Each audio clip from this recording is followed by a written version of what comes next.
সঙ্গে কেউ নেই, ভয় লাগছে। এই কাঠের সিঁড়ি অন্ধকার পড়ে গেলে পরেই গেল। তো বাড়িটা এখন কেউ বাস করে না, অনেক দিন থেকেই পড়ে আছে অযত্নে।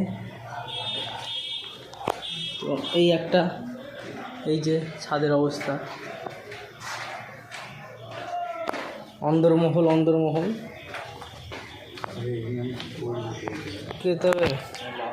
এই বাড়ির পেছনের যে সাইডটা আছে, সাইডে আগে কাঠা বলি হতো, পুজো হতো, অনেক কিছুই হতো। তো এই যে মন্দির দেখো নক্ষত অবস্থায় পড়ে আছে।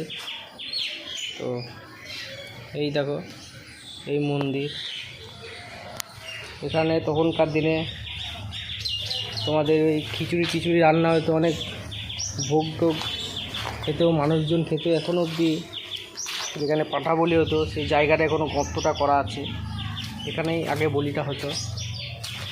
তো যেখানে রান্না বান্না হতো সেদিকটা ঘুরিয়ে দেখানোর চেষ্টা করবো তোমাদের। সাপ খুব থাকে।